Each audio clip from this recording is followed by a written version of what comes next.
Assalamu alaikum, dear students. Ms. Shagufta Ibrahim is here with your social studies chapter. As we are going through the chapter Crossing the World, Crossing the Sea Exploration, and today our topic is Revival of Silk Route uh, in 21st century through Pakistan. So first we will discuss what was the Silk Route as we have done in previous classes. We will explain the Silk Route and its importance and explain how the Silk Route is being revived in 21st century through Pakistan. Actually, what is the Silk Route? The Silk Road was not actually a road. It was not paved. It was not even a single route.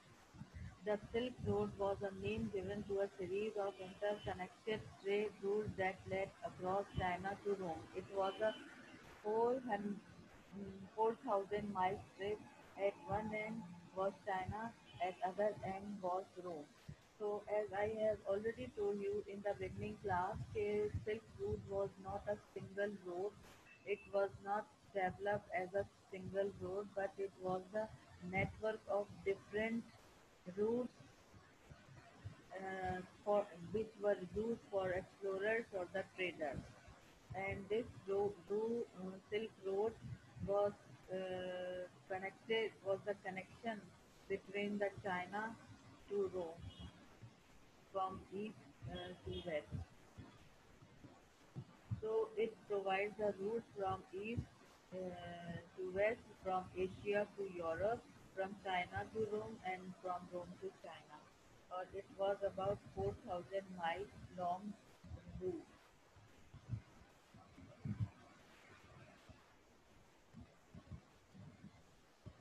अच्छा, here Silk Route, why it was used. Uh, Silk Route is not only the trading route but also linked the people of Asia and Europe. In the network of paths, cities, towns, ports, and Hunza and Peshawar are the parts of the Silk Route. So this is the importance of the Silk Route. Why Silk Route was so important, why it was used. It was not only a trading route which were used for by the traders or the merchants, not only the trading route, but it also connected the people of Europe and Asia. It was the link between Asian and European people, and it also connected parts and ports of different regions and their towns and their culture. So it was very important, and it also interconnected the people. And Hunza and Peshawar are the main centers used in Silk Road. Another important what why it was so important Silk Road. After the Silk Road, the East and West became interdependent. So, as we have discussed, the Silk Route or the Silk Road was not only the trading route, but also it was the connection between Asia and Europe or the East and the West. And both East and West became interdependent. They were depending on each other for different things. For example, each had something the other wanted. So if Asia had the goods and services which are not available in Europe, so they had to come in Asia to uh, buy these things. So to satisfy their needs and wants, both were depending on each other. Rome had gold and silver and precious gems. So in Europe or in Rome, they had no, they did not have the variety of goods to trade with Asia, except gold, silver, and precious gems. And China had silk and spices and ivory. China began to make a precious kind of silk and spices as Asian land is very fertile, so variety of crops is grown there, and through which the spices are also made in Asia. So China was producing silk and spices and ivory. Ivory is, I have already told you in the beginning class, is tusk of animal or the teeth of animal by which the different ornaments or the decorative parts are made. So China trades these things with Europe. And ideas also traveled along the Silk Road, ideas that affected everyone. The spreading of goods and ideas between culture is known as culture diffusion.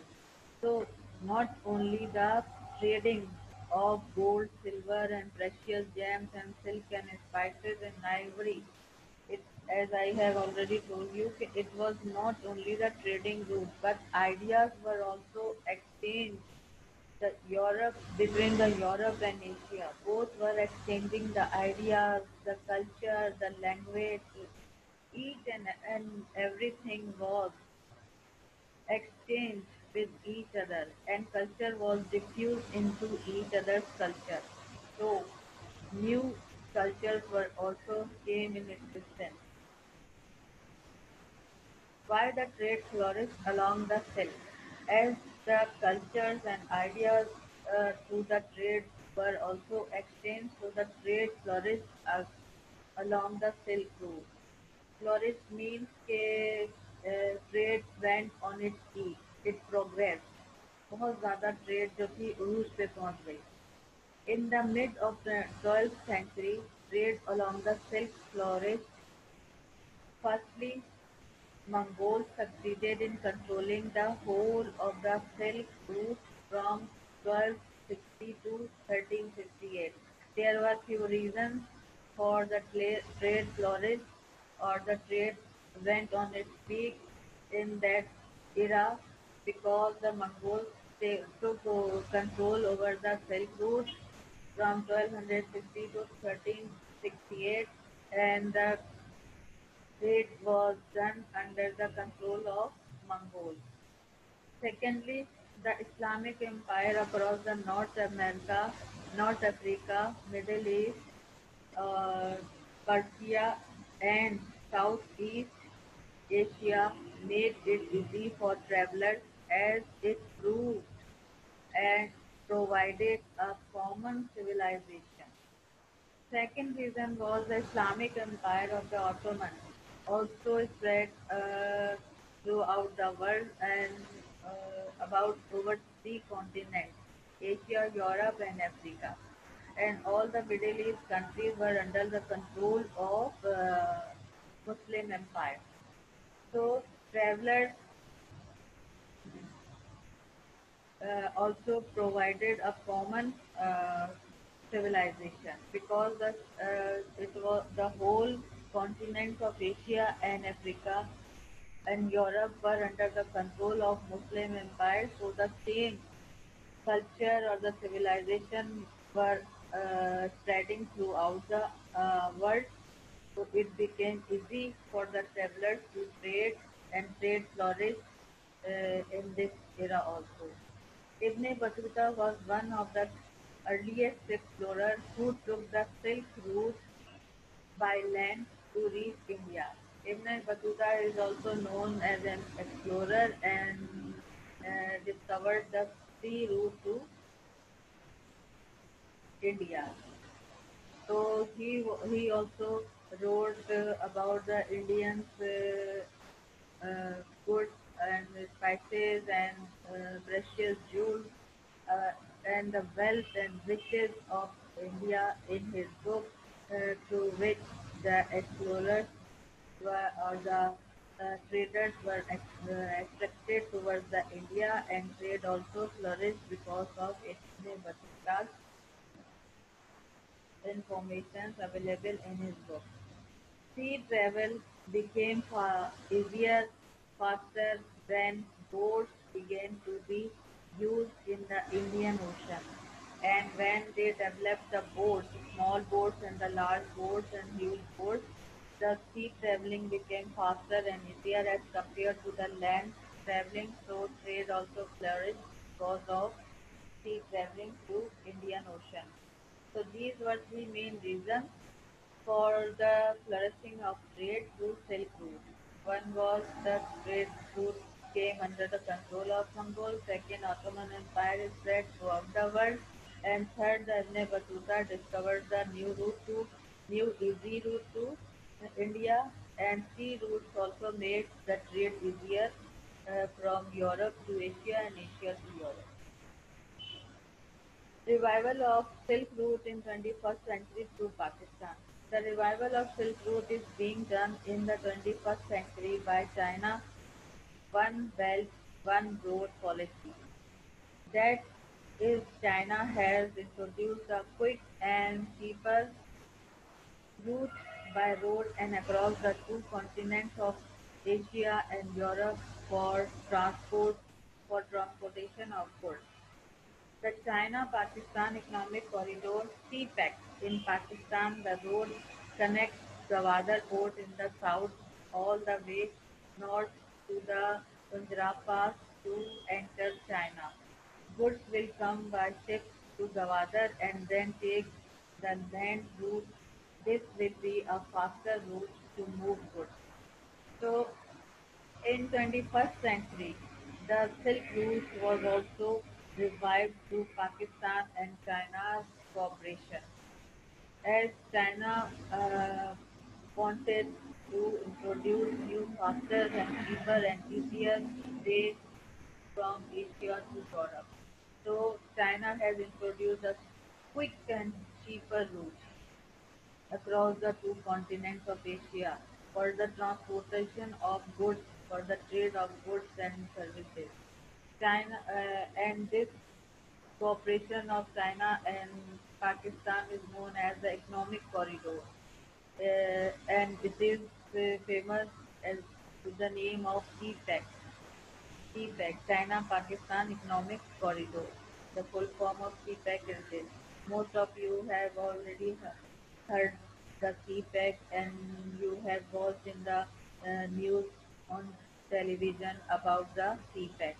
So CPEC is the agreement signed between China and Pakistan in 2013, or according to which the new Silk Route is revived and constructed as a faster and cheaper route from Asia to China.